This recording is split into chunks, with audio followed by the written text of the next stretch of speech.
Peru और चीन के नेताओं ने पेरू में मेगा पोर्ट का उद्घाटन किया है, जिसे चीन के BRI प्रोजेक्ट के तहत एक प्रमुख परियोजना के रूप में बनाया गया है। लेकिन चीन द्वारा फंडेड इस पोर्ट ने अमेरिका की टेंशन बढ़ा दी है। चाणक्य बंदरगाह राजधानी लीमा से लगभग 60 किलोमीटर पूर्वोत्तर में स्थित है। इस परियोजना में चीन सरकार की एक शिपिंग दिग्गज कंपनी की 60% हिस्सेदारी है।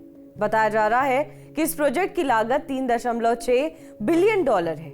गहरे पानी वाले इस बंदरगाह पर कंटेनर जहाज लंगर डाल सकते हैं। इस बंदरगाह से पेरू और शंघाई के बीच एक नया सीधा रास्ता भी बन जाएगा, जिससे चीन को फायदा मिलने वाला है।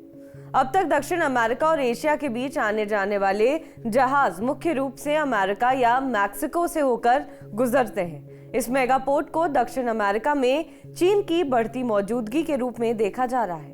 अमेरिका को इस बात का डर है कि चीन इसका इस्तेमाल सैन्य उद्देश्यों के लिए कर सकता है। चीन के बेल्ट एंड रोड इनिशिएटिव यानी BRI को दुनिया के कई देशों ने झटका दिया है। भारत के बाद ब्राजील ने भी इस प्रोजेक्ट पर चीन को ठेंगा दिखाया था।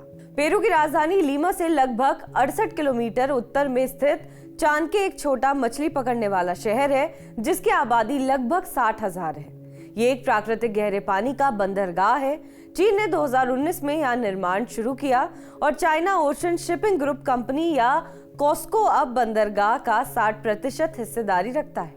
बाकी का हिस्सा पेरू की एक स्थानीय कंपनी का है।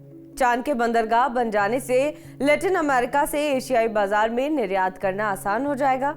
पहले 35 दिन का वक्त लगता है, जो कि इस बंदरगाह के कारण 25 दिन हो जाएगा। ग्लोबल टाइम्स ने अपने एक संपादकीय में लिखा है कि चाणक्य बंदरगाह से पेरू को सालाना $4.5 बिलियन का आर्थिक लाभ मिलने की उम्मीद है। मीडिया रिपोर्ट्स में हाल ही में कई अमेरिकी अधिकारियों के हवाले से इस परियोजना पर चिंता जताई गई है। जून में द वॉल स्ट्रीट जर्नल ने एक लेख में यह कहा है कि इससे चीन के लिए इस क्षेत्र से इन सभी संसाधनों को निकालना और भी आसान हो जाएगा।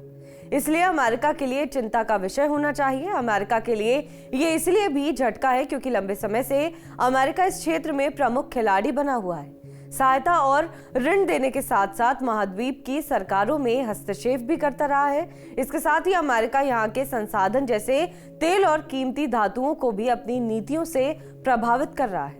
वर्तमान में अमेरिका दक्षिण अमेरिका का सबसे बड़ा व्यापारिक साझेदार है, लेकिन चीन ने चुपके से इस क्षेत्र में अपनी उपस्थिति बढ़ाई है, जिससे अमेरिकी हितों को खतरा है। दूसरी तरफ चीन पेरू का सबसे बड़ा व्यापारिक साझेदार है, साथ ही आयातित वस्तुओं का सबसे बड़ा स्रोत भी। कई जानकारों का कहना है कि चीन ने अमेरिका द्वारा अपनी विदेश नीति का ध्यान दुनिया के अन्य क्षेत्रों जैसे मध्य पूर्व और यूरोप पर केंद्रित करने का लाभ उठाया है। इस बीच पेरू के विदेश मंत्री ने एक बयान में कहा कि अगर अमेरिका पेरू में चीन की बढ़ती मौजूदगी से चिंतित है तो उसे अपने निवेश को बढ़ाना चाहिए। अमेरिका में डोनाल्ड ट्रंप राष्ट्रपति चुनाव जीत चुके हैं। अमेरिकी चुनाव में उन्होंने इस क्षेत्र का जिक्र करते हुए कहा कि इस क्षेत्र से अवैध घुसपैठ को वो रोकने के लिए काम करेंगे। अगर ट्रंप ने इस तरफ ध्यान नहीं दिया और चीन इसी तत्परता से इस रीजन में आगे बढ़ता रहा तो ये अमेरिका के लिए बहुत खतरनाक हो सकता है। बहरहाल इस खबर पर आपका क्या कुछ कहना है, हमें कमेंट करके जरूर बताएं। बाकी देश और विदेश की तमाम बड़ी खबरों के लिए आप देखते रहें TV9 डिजिटल।